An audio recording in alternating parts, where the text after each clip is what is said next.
Shankara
Shambho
నందన శోభ ఆనంద కిశోర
అన్నపూర్ణ సహిత విశ్వనాథాయ నమః.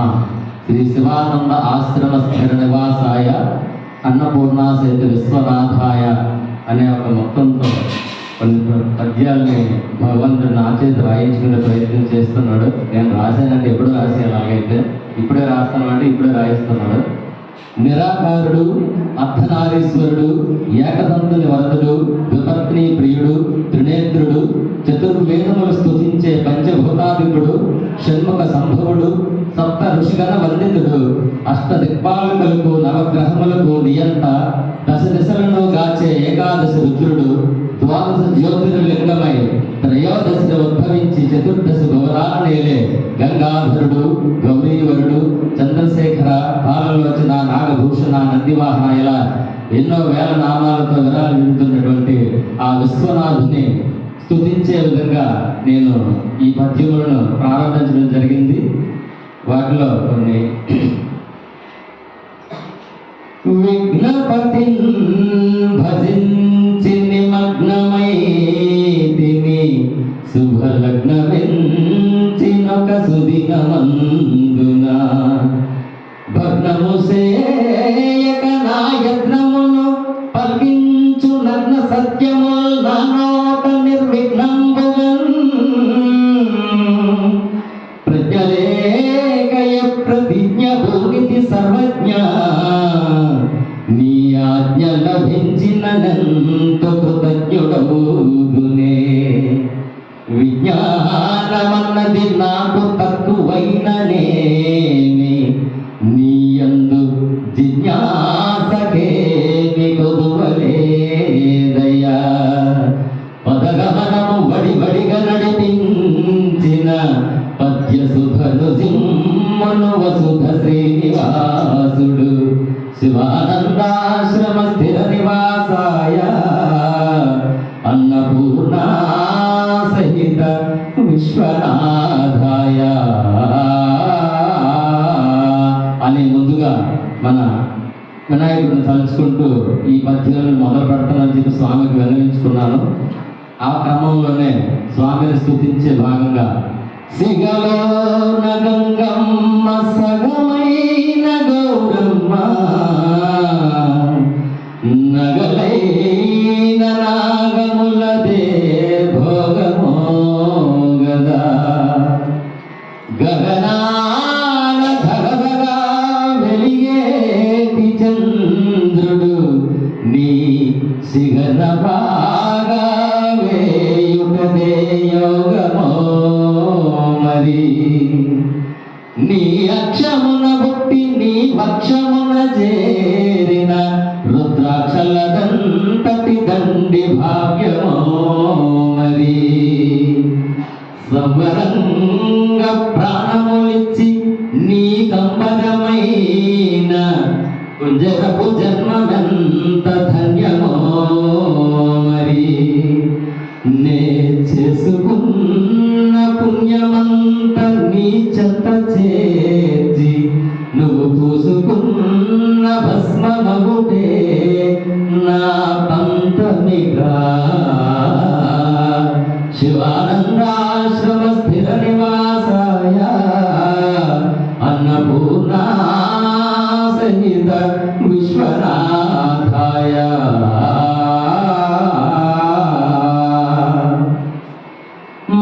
మల్లికార్జున నీ క్షేత్రమునకు వెళ్ళి మెల్లగాని శిఖరము కళ్ళజూచిన అల్లుకున్న బంధములన్నీ చెల్లిపోయి మళ్ళీ మళ్ళీ పుట్టెడిల్లి ఉండబోదట.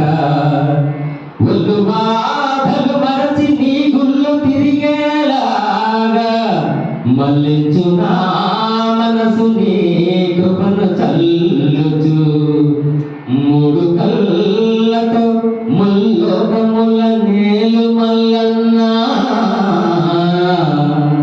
కోకొల్లలైన నీ మహిమలు వెల్లడించతరమా. వల్ల కాని పనులన్నీ నీ వల్ల నగునని నీ నల్లకంఠము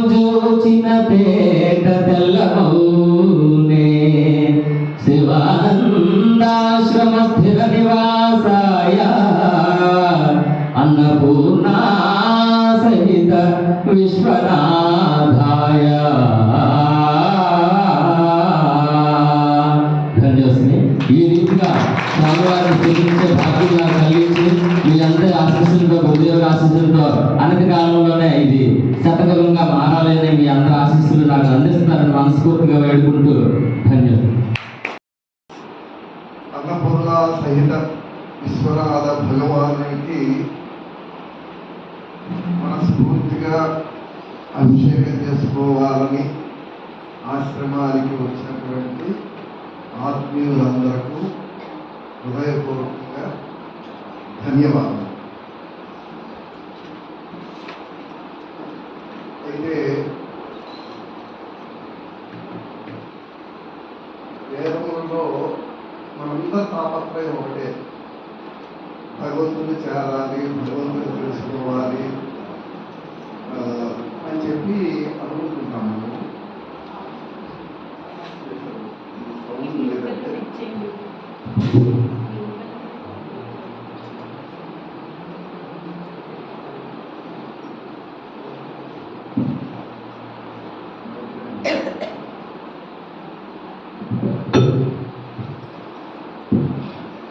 మీ అందరూ భగవంతుని చేరుకోవాలనుకుంటున్నారా, భగవంతుని తెలుసుకోవాలనుకుంటున్నారా? నా ఒక ప్రశ్నకి సమాధానం చెప్పండి.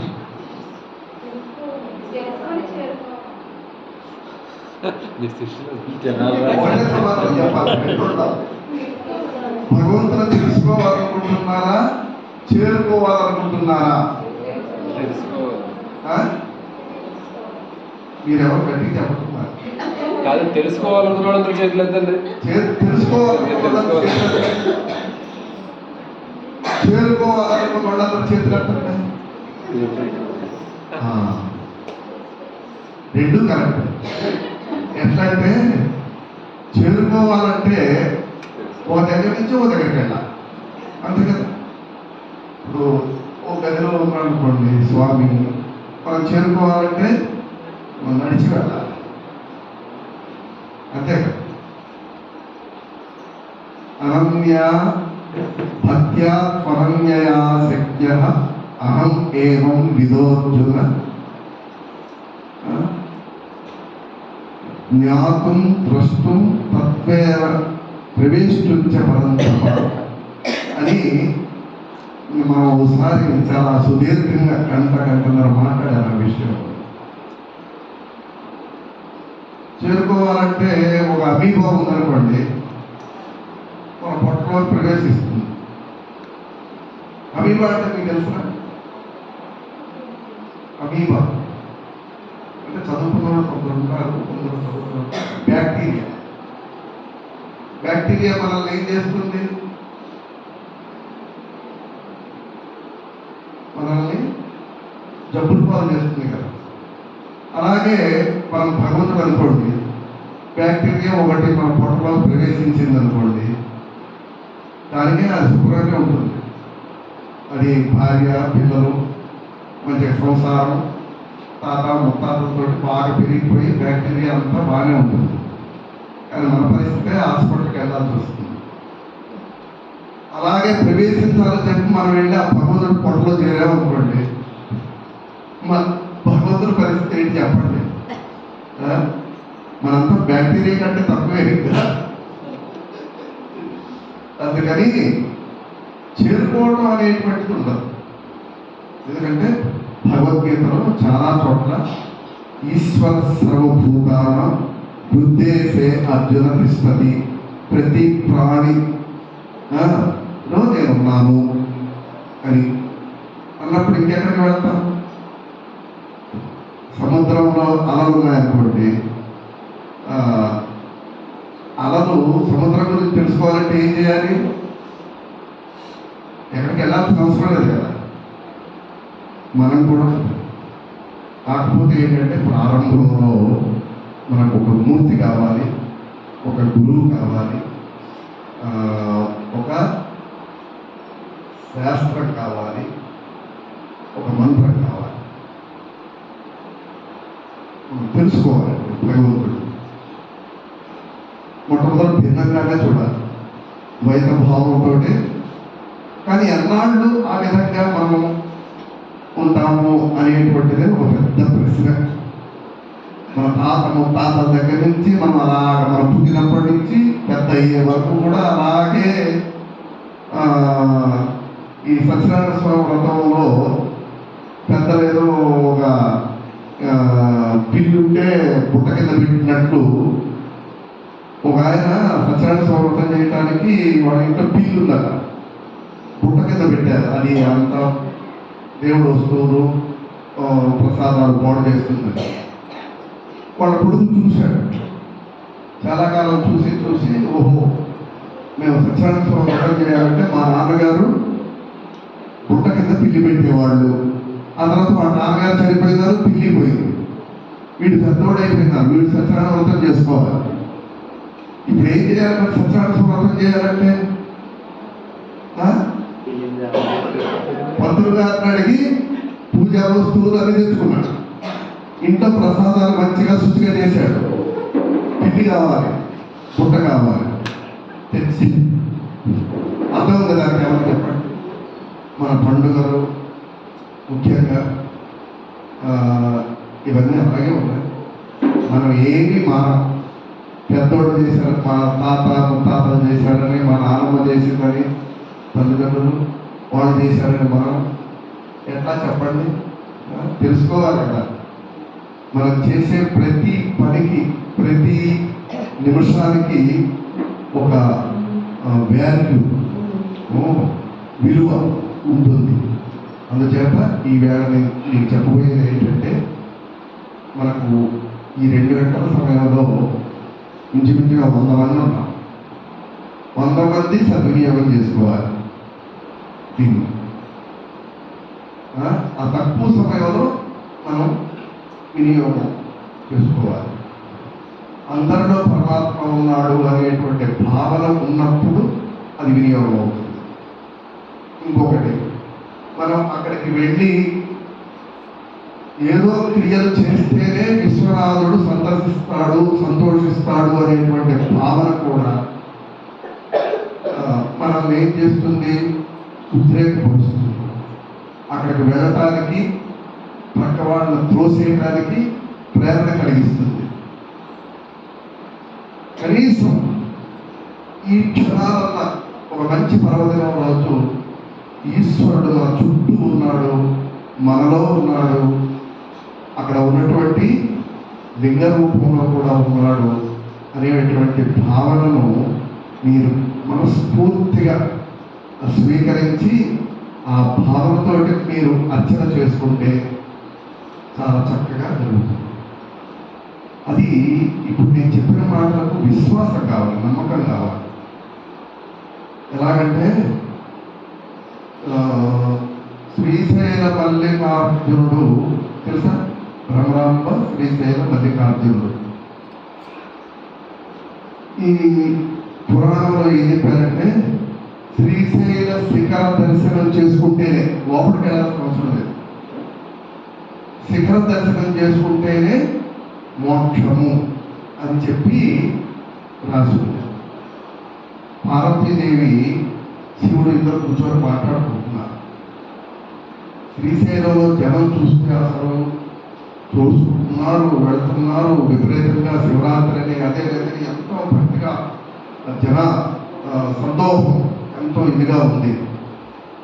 అప్పుడు పార్వతీదేవి అన్నది, ఏమండి ఇంతమంది భక్తులు వస్తున్నారు కదా, వీళ్ళందరూ శ్రీశైలం మన ఇద్దరిని దర్శనం చేసుకుంటున్నారు, మరి మన శిఖరాన్ని కూడా దర్శనం చేసుకుంటున్నారు.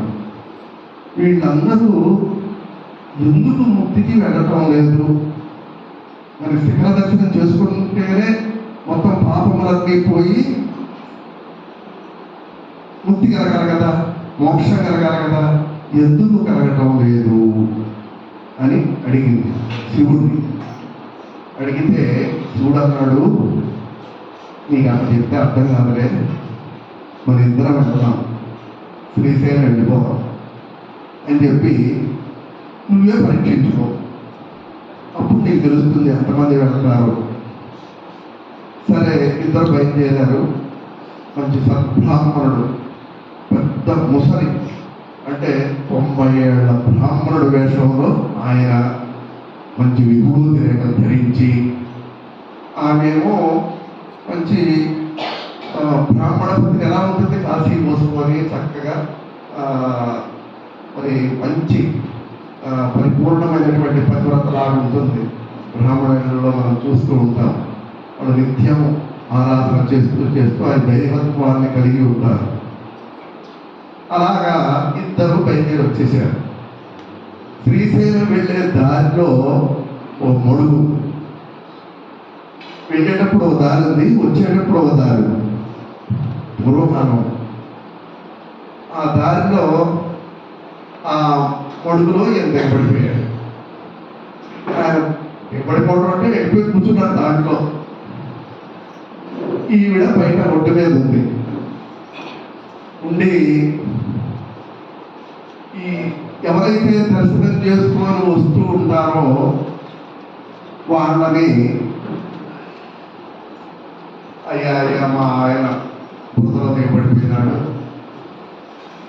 కొంచెం పుణ్యాత్ములు ఎవరో కొంచెం బయటకు లాగి ఆయన్ని కాపాడండి అయ్యా అని చెప్పి అడుగుతుంది.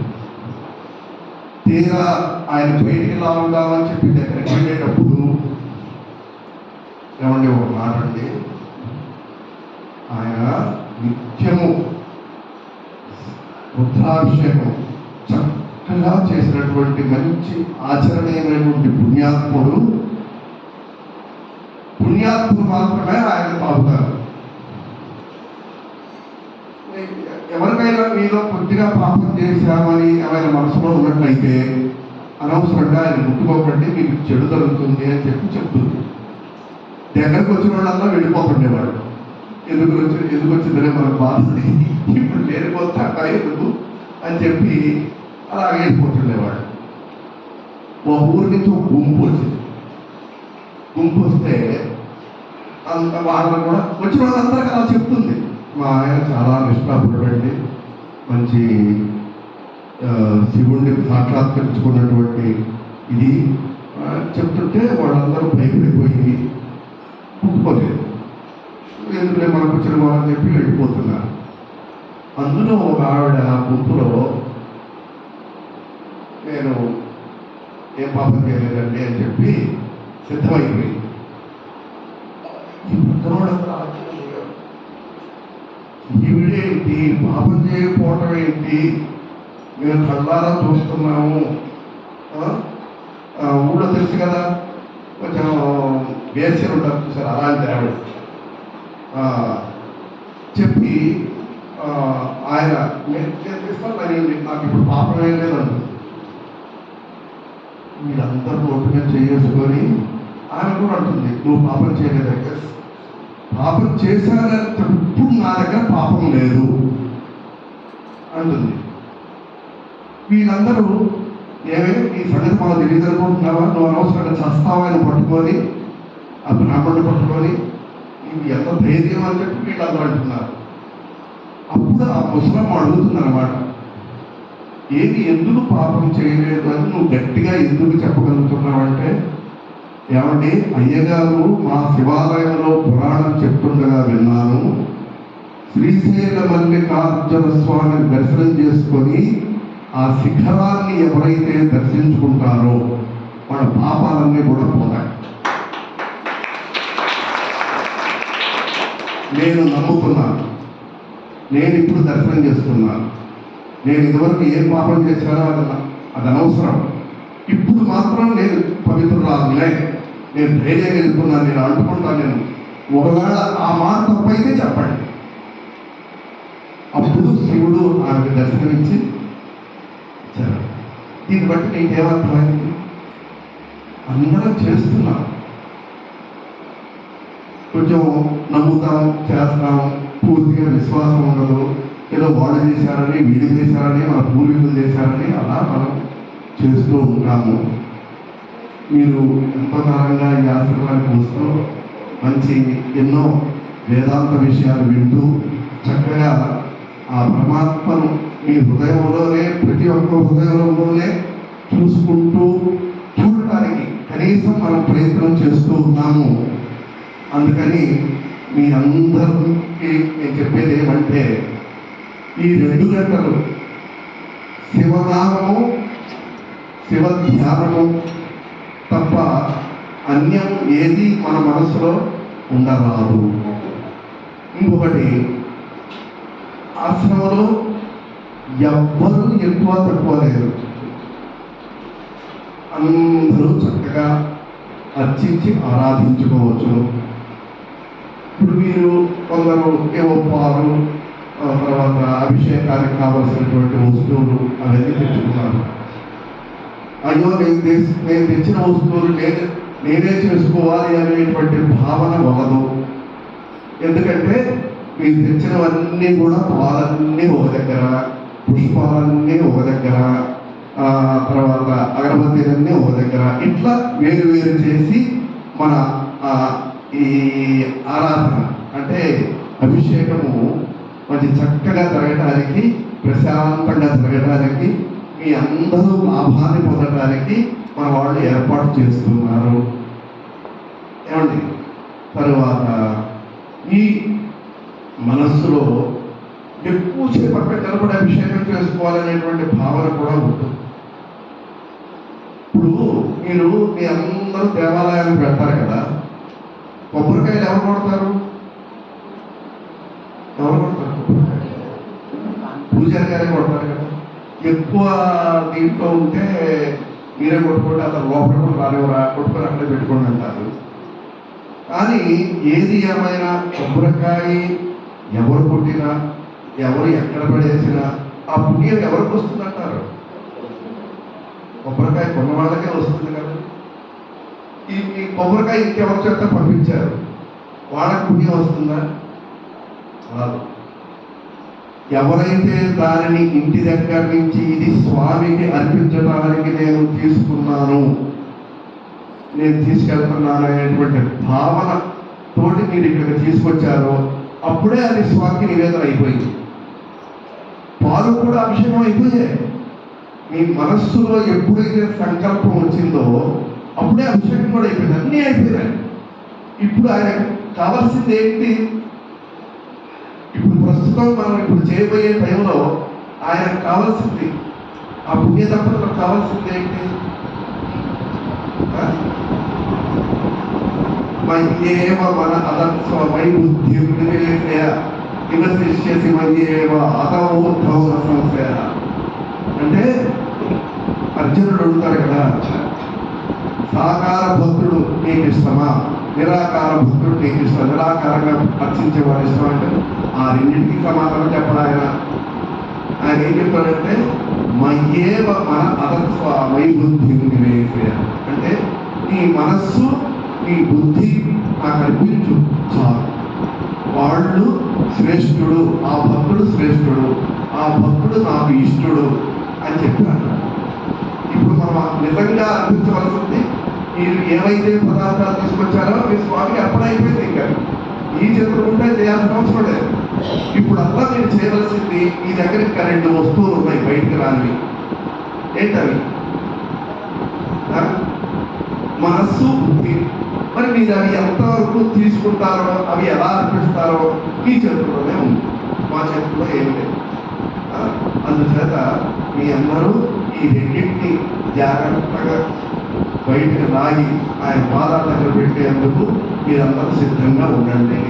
మన ఈరోజు ఎప్పటిలాగానే మన ఆచార్యులు, మన ఆశ్రమ ఆచార్యులు ఆఖండ మల్లికార్జున శర్మ గారి ఆధ్వర్యంలో మన బృందం అంతా కూడా, డాక్టర్ గారు, ఇద్దరు డాక్టర్ గారు వచ్చారు, ఇంకా మన మిత్రుడు మన శ్రీనివాస్ గారు ఉన్నారు, నిత్య పురోహితులు.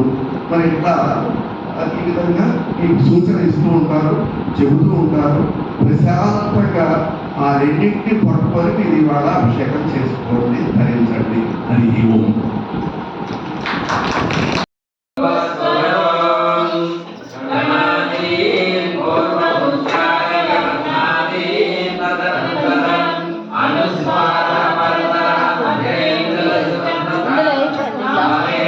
బకెట్లో ఉన్నారు కదా.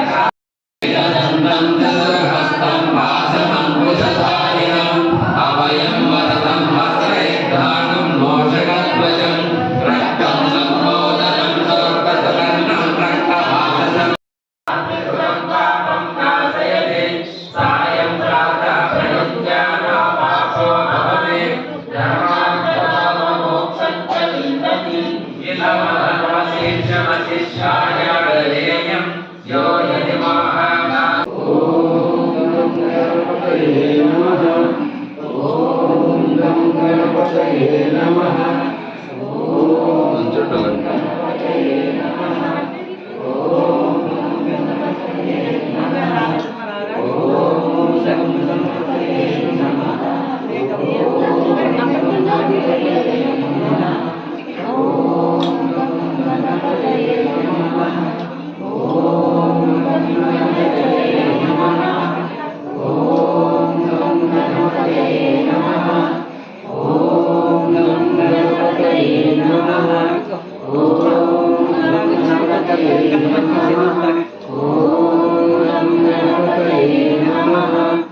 బకెట్ కావాలి కదా ఈ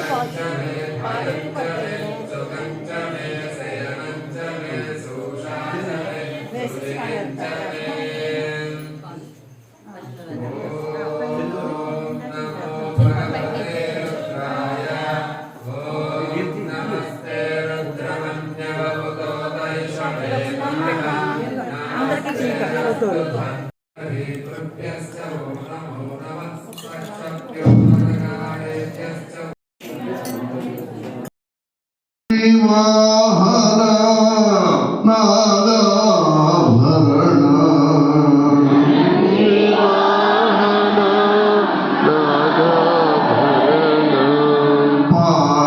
పాలలోచన పరమ శివా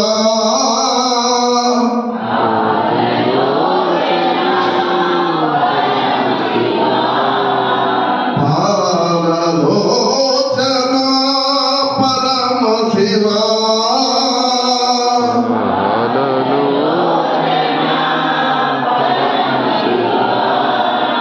పావన చరణ పాహి మహేశ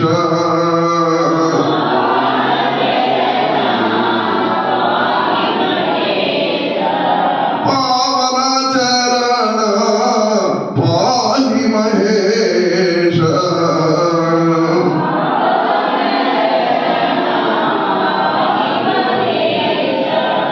నటరాజ హే త్రిపురారి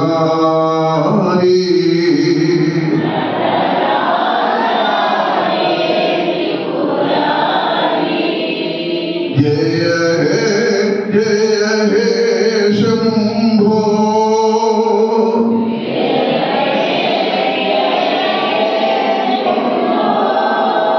నటరాజ హే త్రిపురారి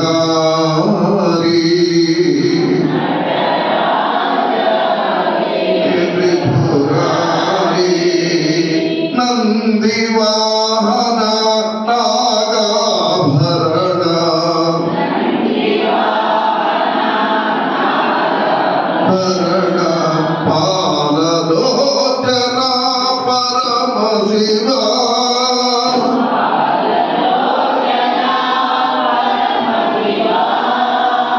పావన చరణ పాహి మహేశ